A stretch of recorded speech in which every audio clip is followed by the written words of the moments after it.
We're excited to get the 6th win last week and be bowl eligible and kind of get that out of the way and now proceed to these last 3 and hopefully stay relatively healthy and finish strong. I know that Troy's a very athletic and hungry team themselves, and I've played Coach Blake in his squad several times at Arkansas State. I know the job that they do and the athletes that they have is can make for a tough out for them sometimes. So we've got to get ready to play and bring our best Saturday for them and hopefully finish strong. First up, we have Edward Ashoff of ESPN.com. Yeah, he was wondering, when you first took over at Ole Miss, what was the most important objective for you as far as that short recruiting window before you even got to coach a game on the field? As far as recruiting is concerned, that we had about 3.5 weeks, I believe, that first when I first got here, and we had to get an offensive tackle, and Pierce Burton was that guy that we were able to get, and he started every game for us since then, and that was a huge objective for us, and glad we got him, and then to hold on to the Channing Wards and Isaac Gross and guys that were already committed to Ole Miss. But just to start trying to create some depth in the offense and defensive lines for this league. And we're still not quite there, but that has to be the primary objective in this league, I think, but the offensive and defensive line, particularly defensively. What was as far as the message that you got out to guys, I mean, to take over a program that had struggled so much before you got there, what was the thing that you said to get people interested in Ole Miss? Well, to be very candid, I don't know how well we did in that 3.5 week span, with the exception of maybe Pierce. I was fortunate to have been at San Jose State when he was recruited there, and we had a relationship, so that really gave me an edge there. But our message has been very simple, is come help us do something new and fresh at a place that's a special place that has such passion, and the facilities and the vision that we have is growing constantly, and our administration's willingness to put the resources into those facilities is proven by what's going on. Just come help us do something new and fresh in a family-type atmosphere. That's been our consistent message. Thanks. Next is Parrish Alford of the Tupelo Daily Journal. Hey, Hugh, I'm wondering if you could tell me what you thought about DT's game against Arkansas. It looked like he was playing with a lot of energy out there, having fun. Yeah, I thought he gave us a pickup. He was one of the few at certain times during that game that I thought had the correct passion and energy that we want to display. And sometimes he gets a little overboard with that, but I'll take that anytime as opposed to the opposite. But he certainly gave us a lift and made some big plays for us at critical times there where that game was still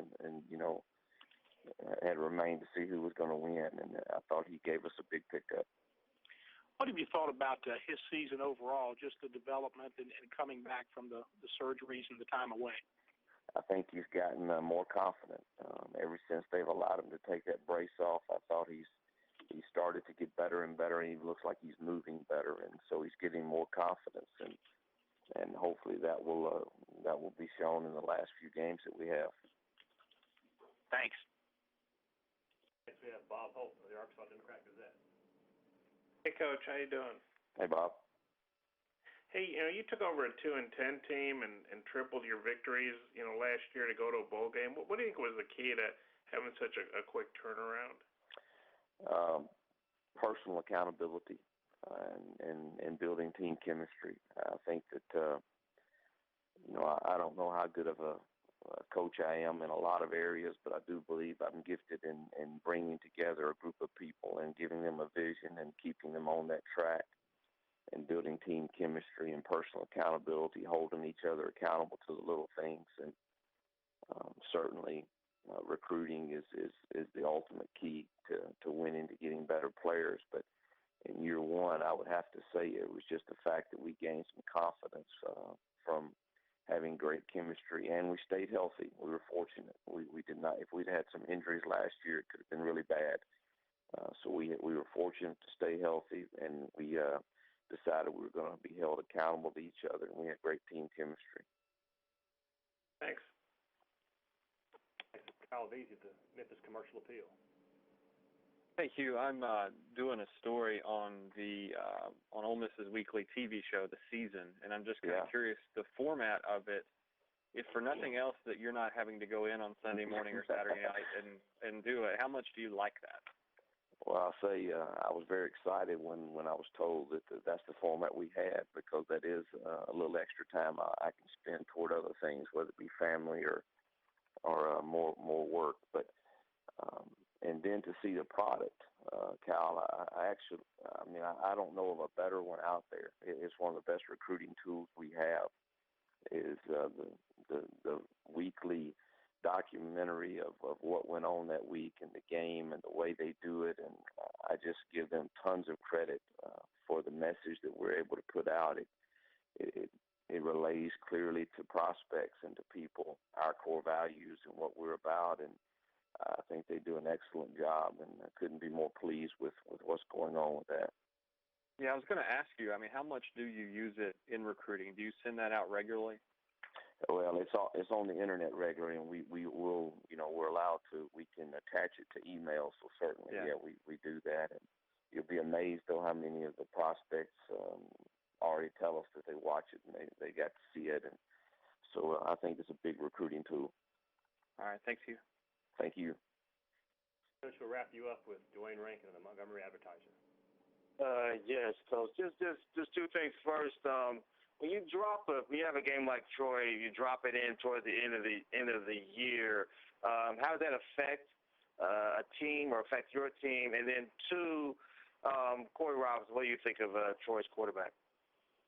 Well, the schedule was already made before I got here, and whether or not I would prefer these games probably toward the beginning of the year, but. Having said that, this is when it is, and we've got to get prepared to play a good football team. And, and hopefully at this point of the year, our kids recognize what's at stake, and we take each challenge as that challenge by itself and don't look ahead or behind. And, so I think it would probably be better for us if it was at the beginning of the year. But there's some good things. There's some good things, too, that can happen with it being at the end. I think it just depends on the luck of how the seasons are going. And, with Troy's season that's going on right now, with them being able to become bowl eligible, I think they're going to bring their best shot at us, and it's going to be a difficult football game. As far as Corey, having coached against him a couple times, he's a scary guy. He gets hot, and he's very, very tough to stop, and he's always got great athletes on the outside. So, just look at his stats and what he's accomplished there over his career. It's pretty amazing.